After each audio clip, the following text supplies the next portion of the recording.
Latest updates ఎప్పటికప్పుడు పొందడానికి big TV WhatsApp channel follow అవ్వండి. లింక్ డిస్క్రిప్షన్ లో ఉంది. రామ్ గోపాల్ వర్మ కాంట్రవర్సీలకు కేర్ ఆఫ్ అడ్రస్ ఆయన. అటు సినిమాలు ఇటు పాలిటిక్స్ కి సంబంధించి సోషల్ మీడియాలో పోస్టులు పెడుతూ ఎప్పుడూ వివాదాల్లోనే ఉంటాడు. వైసీపీ సింపథైజర్ గా సోషల్ మీడియాలో ఆయన చేసిన హడావిడితో ఇప్పుడు ఆర్జీవీ కేసుల చట్రంలో చిక్కుని ఉక్కిరి బిక్కిరి అవుతున్నాడు. ఆ ఎఫెక్ట్తో పవన్ కళ్యాణ్ బాలకృష్ణులపై తెగ సెటైర్లు వేసిన అతని వాయిస్ సడన్ గా మారిపోయింది.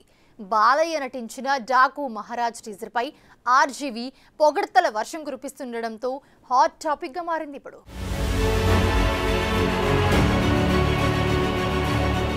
కాంట్రవర్సీ డైరెక్టర్ రామ్ గోపాల్ వర్మ వివాదాస్పద ట్వీట్లు సినిమాలపై ఇప్పుడు వేట మొదలైంది. వైసీపీ హయాంలో చంద్రబాబు, లోకేష్, పవన్ ని నెగిటివ్ గా చూపిస్తూ కాంట్రవర్సీ సినిమాలు తీసిన రామ్ గోపాల్ వర్మ సోషల్ మీడియాలో కూడా వైసీపీ నాయకుడిలా చెలరేగిపోయారు. ఇప్పుడు సీన్ రివర్స్ అయి ఏపీలో అతనిపై వరుసగా కేసులు నమోదవుతున్నాయి. జగన్ పాలనలో రెచ్చిపోయిన ఆర్జీవీకి ఇప్పుడు కూటమి పాలనలో ఎలాంటి చేదు అనుభవాలు ఎదురవబోతున్నాయన్నది ఆసక్తిగా మారింది. సంచలన సినిమాలను తెరకెక్కిస్తూ ఎప్పుడు వివాదంతో సాహసం చేసే ఆర్జీవీ రాజకీయ నేపథ్యంలో పలు సినిమాలను కూడా తెరకెక్కించారు. వైసీపీ హయాంలో జగన్ మెప్పు కోసం వైసీపీ లీడర్ల సొమ్ముతో ప్రతిపక్ష నేతలపై అడ్డు అదుపు లేకుండా అడ్డదిడ్డంగా సినిమాలు తీసేశారు. నచ్చితే చూడండి, లేకపోతే లేదు అంటూ రెచ్చిపోయారు.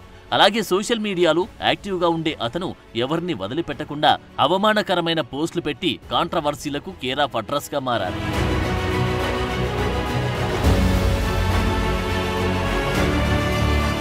ఏపీ ఎన్నికలకు ముందు వ్యూహం సినిమా ప్రమోషన్ సమయంలో నాటి ప్రతిపక్ష నేత నారా చంద్రబాబు, ఆయన కుటుంబ సభ్యులతో పాటు జనసేన అధినేత పవన్ కళ్యాణ్ వ్యక్తిత్వాలను కించపరిచేలా వర్మ ఎక్స్లో పోస్టులు పెట్టారు. ఇప్పుడు కూటమి ప్రభుత్వం అధికారంలో రావడంతో వర్మపై వరుసగా కేసులు నమోదవుతున్నాయి. ఆ క్రమంలో తూళ్లూరు పోలీసులు ఆర్జీవీపై కేసు నమోదు చేశారు. కొంతకాలంగా ఏపీ ప్రభుత్వం సోషల్ మీడియాలో అసభ్యకరమైన, అభ్యంతరకరమైన పోస్టులు, ట్వీట్లు చేసిన వారిపై కఠిన చర్యలు తీసుకుంటుంది.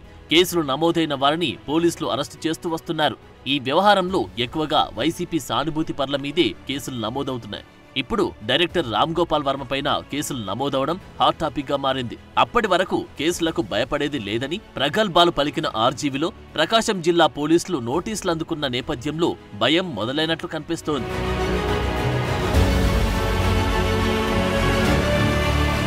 వైసీపీ అధికారంలో ఉండగా రామ్ గోపాల్ వర్మ చంద్రబాబు, లోకేష్, పవన్ కళ్యాణ్ పాత్రలతో తనకు ఇష్టం వచ్చినట్లుగా సినిమాలు తీస్తూ వెళ్లారు. వారితో పాటు నందమూరి బాలకృష్ణపై కూడా సోషల్ మీడియాలో తెగ సెటైర్లు విసిరారు. బాలయ్య నటించిన ఎన్టీఆర్ బయోపిక్ రిలీజ్ అప్పుడు ఆర్జీవీ చేసిన హడావిడి అంతా ఇంతా కాదు. ఎన్టీఆర్ బయోపిక్ పోటీగా వర్మ లక్ష్మీస్ ఎన్టీఆర్ సినిమా అన్నాడు. ఆ తర్వాత ఏదో సందర్భంలో బాలకృష్ణతో రోజా దిగిన సెల్ఫీని ట్వీట్ చేసి బాలయ్యపై తెగ సెటైర్లు విసిరారు. రోజా అందంగా ఉందంటూ పొగిడిన వర్మ బాలకృష్ణను దిష్టిబొమ్మ అంటూ ట్రోల్ చేయడం గమనార్హం. సెల్ఫీలో రోజా అతనికి హీరోలా కనిపించిందట. ఆమె కుడి పక్కన విగ్ లేకుండా ఉన్న బాలకృష్ణ ఎవరో తనకు తెలియదన్నట్లు కామెంట్లు పెట్టాడు. ఆ ట్వీట్లో అందమైన రోజా గారి పక్కన కూర్చొని ఆ ఫోటోను నాశనం చేసిన ఈ వ్యక్తి ఎవరో మీరు చెప్పగలరా అంటూ మరో ట్వీట్ చేసిన ఆర్జీవీపై బాలయ్య అభిమానులు అప్పట్లో తీవ్రంగా మండిపడ్డారు. వైసీపీ అధికారంలో ఉన్న 5 ఏళ్లలో తన పోస్టుల్లో అలాంటి వెటకారాలు చాలానే చేశారాయన. అదే ఆర్జీవీ తాజాగా బాలయ్య నటించిన డాకు మహారాజ్ సినిమా టీజర్ పై ప్రశంసల వర్షం కురిపిస్తున్నాడు. రేపు సంక్రాంతికి రిలీజ్ కాబోతున్న డాకు మహారాజ్ మళ్లీ సంక్రాంతి వరకు ఆడుతుందని, హాలీవుడ్ రేంజ్ లో బాలకృష్ణ నటించిన ఆ మూవీ 363 రోజులు పక్కాగా ఆడేస్తుందని ట్వీట్ చేశారు. ఆర్జీవీలో ఈ సడన్ చేంజ్ చూస్తూ నందమూరి అభిమానులు తెగ సెటైర్లు విసురుతున్నారు. వరుసగా నమోదవుతున్న కేసులతో ఆర్జీవీకి భయం పట్టుకుందని, ఆ కేసుల భయంతోనే అతను బాలయ్యను కాకాపడుతున్నాడని ఎద్దేవా చేస్తున్నారు. ఎంత కాకాపట్టినా వర్మ మెడకు కేసుల ఉచ్చు బిగుసుకోక తప్పదన్న అభిప్రాయం వ్యక్తమవుతోంది.